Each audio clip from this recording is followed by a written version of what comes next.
একটু লক্ষ্য করেন আপনার হাতে, এই হাত থেকে এখান থেকে শুরু করে হাতের 5টা আঙ্গুল পর্যন্ত আপনি যদি একটু গবেষণা করেন, চিন্তা করেন, আল্লাহ এত সুন্দর হাত দিল, আল্লাহ তাআলা যদি এই হাতের মধ্যে স্প্রিং সিস্টেম না দিত, এই যে 5টা আঙ্গুল আপনি বাঁকা করতেছেন, হেলাচ্ছেন, ঝুলাচ্ছেন, সোজা করতেছেন, এটা যদি লোহার মতো শক্ত করে দিত, আচ্ছা বলেন এই হাত দ্বারা আপনি কোনো কিছু মুট করে ধরতে পারতেন? খাবার খাইতে পারতেন? কোনো কিছু করতে পারতেন না। এত সুন্দর হাতের মধ্যে কি নিখুঁত পরিমাণ, কি নিখুঁত কারিপূর্ণ করে শিল্প কার্য করে আমার আল্লাহ আপনাকে সৃষ্টি করলেন। এত সুন্দর হাতের নখ দিলেন, হাতের নখ 5টা আঙ্গুল আবার সমান নয়, 5টা আঙ্গুল যদি সমান হইতো তাহলে 5টা আঙ্গুলে মারামারি লাগতো, মারামারি লেগে আপনাকে কোনো কাজ করতে দিত না। 5টা আঙ্গুলের মধ্যে নিপুণ কারুকার্য করে আমার আল্লাহ তাআলা সৃষ্টি করলেন।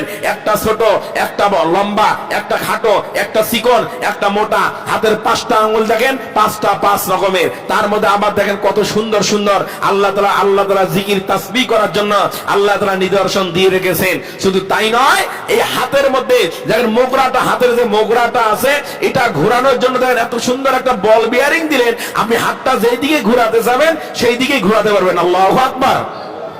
শুধু তাই নয়, আপনি দেখেন হাতের কলকুনার মধ্যে এই যে আপনি হাত জাম্পিং করতেছেন, সোজা করতেছেন, বাঁকা করতেছেন, এটা যদি এখানে লোহার মতো যদি একটা শক্ত করে দিত, ব্রেক মেরে দিত, আপনি তো হাতটা নড়াইতেও পারতেন না, সোজাও করতে পারতেন না, বাঁকাও করতে পারতেন না। তখন বলেন বিপদ কি বিপদ না? এত সুন্দর নিপুণ কারুকার্য করে আল্লাহ তাআলা আপনাকে সৃষ্টি করলেন। তারপর দেখেন এত সুন্দর একটা মুখমণ্ডল দিলেন। এই যে এতগুলো শত শত মানুষ দিক বিদিক থেকে আসতেছেন জুমার নামাজে, হাটে যান, বাজারে যান, ঘাটে যান, যেখানেই যান না কেন, শত শত লক্ষ লক্ষ কোটি কোটি মানুষের সঙ্গে দেখা হয়, মানুষের সঙ্গে সাক্ষাৎ হয়। বলেন এবার কোন মানুষের চেহারার সাথে কোন মানুষের চেহারার মিল আছে? আপনার চেহারার আমার সাথে আমার মিল আছে? নাই। এত সুন্দর সৃষ্টি, এত সুন্দর ভাবে সৃষ্টি করলেন কে? আল্লাহ রাব্বুল আলামিন বলে বান্দারে, লাকাদ খালাকনাল ইনসানা ফি আহসানি তাকওয়িম। আল্লাহ রাব্বুল আলামিন বলে বান্দারে, তোমাকে সুন্দর অবয়ব দিয়া আমি আল্লাহ তাআলা গঠন প্রণালী দিয়া, স্ট্রাকচার দিয়া, সুন্দর গঠন দিয়া আমি আল্লাহ তাআলা তোমাকে সৃষ্টি করেছি। বান্দারে তোমার চেহারার দিকে তাকাও, তোমার মুখমণ্ডলের সাথে অন্য কারো মুখমণ্ডলের মিল নাই। বান্দারে তোমার কণ্ঠের দিকে তাকাও, তোমার কণ্ঠের সাথে অন্য আরেকজনের কণ্ঠের মিল নাই।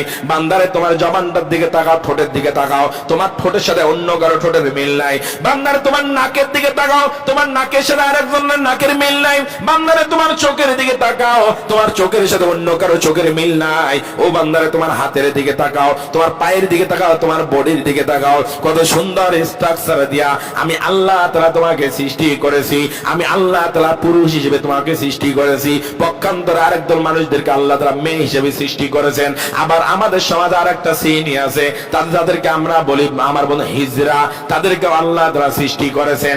এই যে আল্লাহ তাআলা সৃষ্টি নিপুণ কারুকার্য, এটাকে কেউ যদি অস্বীকার করে, কেউ যদি পুরুষ হওয়ার পর মহিলা হতে চায়, আবার মহিলা হওয়ার পর পুরুষ হইতে চায়, আমার আল্লাহর কোরআন বলতেছে সে আমার আল্লাহ তাআলা সৃষ্টিকে কটাক্ষ করলো, তার কাছে সে ভালো লাগলো না, সৃষ্টিটা ভালো লাগলো না। তার মানে হলো সে নিজেই চাচ্ছে আমি মেয়ে হয়ে যাই, কিন্তু আমার আল্লাহ বানিয়েছে পুরুষ, কিন্তু তার কাছে ভালো লাগে না।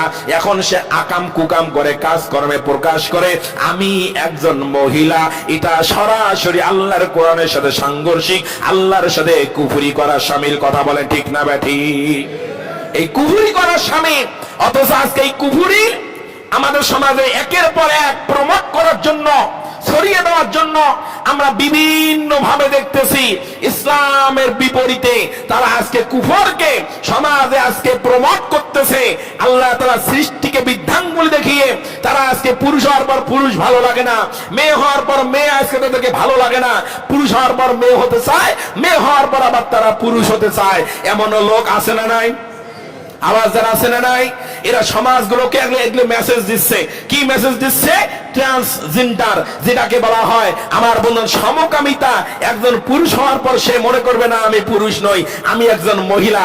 কিছুদিন পূর্ব থেকে আপনারা লক্ষ্য করে দেখেছেন, কয়েকদিন পূর্বে, কয়েক মাস পূর্বে এই ঘটনা ঘটে গেছে। আমাদের বাংলাদেশের শিক্ষা ব্যবস্থায় সিলেবাসের মধ্যে একটা গল্প ঢুকে দেওয়া হয়েছিল, শরীফ থেকে